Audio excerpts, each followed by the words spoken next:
男人是人造型天才，仅仅3天就能学会弹钢琴，一晚写完整部小说。只是无聊看个李小龙的电影，他就能一个打10个，甚至随便搞搞金融，便可在弹指间狂赚4500万。最后赚钱赚的实在没意思，于是决定竞选下一届的美国总统。谁也不会想到，这个接近神的男人，就在不久前还是一个彻头彻尾的 loser。虽然好歹算个作家，但外表看起来就是标准流浪汉，不仅天天被编辑催稿，还被深知的女友无情甩掉。这个倒霉蛋就是男主艾迪。今天他终于有了改变人生的机会，因为在路上偶遇了前小舅子，对方宣称在一家制药厂工作，并说公司正准备推出一款新药，能完全开发人类大脑。表面是为了解救艾迪于水深火热，实则是勾引他赶紧上套，为此就免费送了1粒给他。然而这一片就价值800刀嘞，虽然听起来很不靠谱，但艾迪也是死猪不怕开水烫，打算尝试一下改变人生。然而在他吞下药丸的那一刻起，就开启了自己3个版的开挂人生。当他独自回到自己的公寓，就遇到前来收租的房东太太，可面对他的喋喋不休，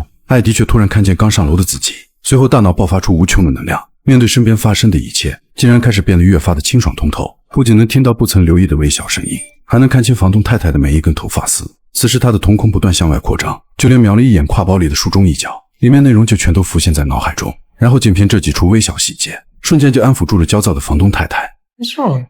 What? You don't like me and I don't blame you. You see a self-defeating, energy-sucking piece of shit who's sponging up your husband. You're wishing I'd blown my brains out, but my existence shouldn't make you this upset. What is it? 这句话尽数到了房东太太的心坎，竟让她推论出对方就读法律学校，并且猜出他为毕业论文烦恼。随后他指出该书不适合作为参考，因为这本书是由作者助理改编。为此他贴心的指导应该如何用更为有效的方法复习。然而仅仅1根烟的功夫，他就让对方由愤怒转变成崇拜，不仅免除自己3个月的房租，还俘获了一次锻炼身体的机会。这次人生犹如开挂般精彩，这是他做梦都想不到的。一粒小小的药丸，竟让自己有了爱因斯坦的大脑，所有的灵感犹如滔滔江水连绵不绝。之前3个月憋不出1个字的小说，现在却只花了1个小时写完，随后便迫不及待地交给出版社。可老板却懒得多看一眼，因为不相信艾迪能在短时间内会写出什么爆款小说，肯定是为了欺骗稿费而来。然而艾迪却非常的自信，宣称只要看过前面的3页纸，主编就会跪着求他赶紧更新。随后他刚回到公寓，就收到了老板发来的电话留言。Eddie, I'm 40 pages further in. Call me. It's a little grandiose, but I'm still reading. Okay, how did you do this? 这番话让艾迪欣喜若狂，根本不敢相信自己预存的能量。当他拿起电话准备回复，却一股凉气瞬间充满天灵盖。很快他的精神再次变回普通人，为了获得更多的能量，于是再次找到小舅子。然而开门的他竟然鼻青脸肿，没曾想他的到来早就在小舅子的预料之中。随之向艾迪坦言，药品其实没有通过药监局批准，当时递给他的那1粒是自己从公司里面偷来的，如果还想要获得更多，就得先帮自己解决下温饱问题。面对眼前这无理要求，艾迪便给了他一个肯定的回应。等他满心欢喜的回来时，发现门口大门竟然早已打开，房间内不仅一片狼藉，就连小舅子也呆坐在沙发上。于是他缓缓走近查看，眼前的一幕却让他惊掉了下巴。此时的他也不管不顾，赶紧拿起电话拨打911报警。然而在等待警察到来时，他才想起此次前来的目的，于是他到处翻找可能存放的药品。果不其然，他在烤箱的夹层中发现里面竟藏着1打美刀和1整包药丸，看着分量足够他吃上1年。但来到警局做笔录时，他对药丸的事只字未提，只是象征性的描述了过程。回家后的他立马打开药包，并快速吞下1粒，自此整个人开始神清气爽，全身充满用不完的元气，彻底摆脱牛马的窘迫困境。再次更新完小说的续集，并在第2天就把稿件丢给了主编。此时的他不再局限于写作，而是用来学习更多的知识储备。除了进入赌场玩乐，还有超级撩妹的基本技能。很快他就成为富豪们的焦点，谈论各种金融政治等话题。但这些都不是他真正想要的，因为他的终极目标就是成为掌控一国的总统。可这需要大量的钱财做支撑，于是他有个超级计划，就是先向高利贷借来10万美刀，然后来到证券公司上班。在2粒药丸的加持下，他疯狂计算着整个股市走向，仅仅只是1周时间，账户就从10万涨到200万。如此劲爆的新闻，媒体自然是不会放过。随后他不仅收到4大机构的邀请，更是引起了金融界大佬卡尔的注意。两人刚一见面，艾迪就展示出对股市独特的见解，自创的一套神秘公式，更是让卡尔感觉自愧不如。如今艾迪的能力打消了他的疑虑，因为他还有个更大的难题，需要艾迪这种人才帮他解决。可还不等卡尔述说，艾迪就根据资料猜出这个老头真实的目的。原来他想一举拿下整个能源界，可偏偏有家叫万隆的公司成了卡尔事业上的绊脚石。此时的卡尔承诺，只要他肯帮忙，必将让他拥有无尽的财富。殊不知艾迪也有自己的算盘，因为他要踩着这只金融巨鳄上位，从而得到整个华尔街的支持，最终拿下一国总统的位置。可就在他浮想联翩时，药丸的副作用开始逐渐显露。明明是无意识的状态，却不知疲倦地走了10几条街，甚至连记忆也是断断续续，更是在逐渐失去对身体的控制。为了避免对药物的依赖，他开始尝试停止吃药，但是当他拿起材料发现上面的文字竟犹如天书一般，可是自己即将要与卡尔会面，为此他只能硬着头皮前往。果然面对卡尔的提问，艾迪不仅无法做出解答，还时常被电视里的新闻所吸引，因为新闻中被杀的名模正是自己昨晚共度春宵的那位。这消息瞬间让他呕吐不止，甚至怀疑是自己杀了他。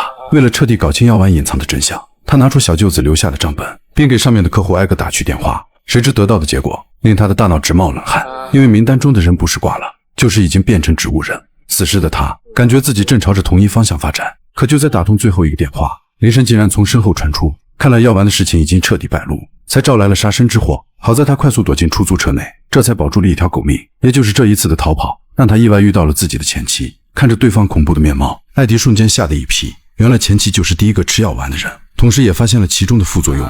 为此他尝试停止药物摄入，才导致如今这般模样。听后的艾迪虽然心生畏惧，但他又怎能轻言放弃？于是他还想吞下1粒药丸，却遇到那个放高利贷的混混。原来艾迪早已身家千万，既没有偿还当初欠下的10万高利贷，在承受混混的殴打时，不慎掉出1粒药丸，于是混混踩住他的手腕，趁机捡起那粒药丸，然后不管不顾地吞了下去。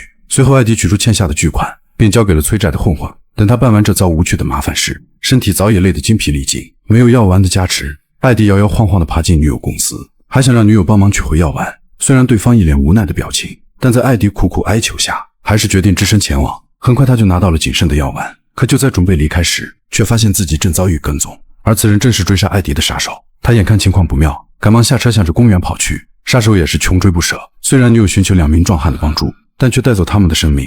这惊恐的一幕吓得女友只能继续选择躲藏，然后赶紧打电话给艾迪。没曾想最终得到的结果竟是让他赶紧吃下1粒药丸。别无办法的女友只好照做。还不等杀手靠近，女友全身瞬间充满能量，并且对周围的事物清晰可见。随后她冲出巨石，然后快速翻越围栏，身手矫健且行云流水的酷跑动作，成功甩开了追杀的杀手。虽然艾迪再次重获新生，但另一个麻烦也接踵而来。之前的混混体会了药丸的威力，竟开始威胁他全部交出。为了减少不必要的麻烦，他选择了拿出几粒将其打发。事后他雇佣了2名保镖，同时还买下一座坚不可摧的房子，为的就是让自己全心全意面对即将准备的总统竞选计划。接下来的日子，他帮助卡尔拿下一个又一个项目，并且余额也与日俱增。为了确保药丸的持续供应，他还着力搞起了研发实验室，打算复刻出同样功能的小药丸。仅仅只是个把月的时间，他就帮卡尔拿下了整个能源界。没曾想对方格局太小，担心艾迪会成为自己的竞争对手。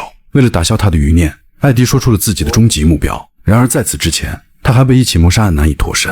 为了摆脱最后的麻烦，他高价聘请道上最黑心的律师。不得不说，这个律师属实牛掰，仅仅1小时就把事情摆平。这让他再次回到公司，准备处理最后一份万隆的合同时，对方的总裁却未能出席会场，但他的妻子说明了原因。于是2人护送女人上车准备离开，却巧遇了他的司机。此人正是追杀自己的杀手。这下艾迪终于明白，原来杀手正是为该总裁拿回药丸，才不择手段出此下策。显然该总裁的药丸已经断供，可自己的却是源源不断的补给。就在他为此沾沾自喜时，一群混混再次找上了门，10公分的肛门照样切得稀碎。闯入后的混混不仅逼问药丸来源，还向他展示新的发现。原来只要注射这种新的药剂，便可延长药丸的功能。可就在混混得意炫耀成果时，却被艾迪一刀刺入心脏，彻底结束了自己辉煌的后半生。然而为了解决掉剩余的2名手下，他竟张开血盆大口，不断吸吮着掺有药丸的血液。有了药丸的加持，解决2人简直就是随意拿捏，分分钟就彻底凉凉。同时医院也传来了总裁的死讯，杀手也被他3言2语策反。就这样时间来到2年后，艾迪摇身一变就成了一国参议员，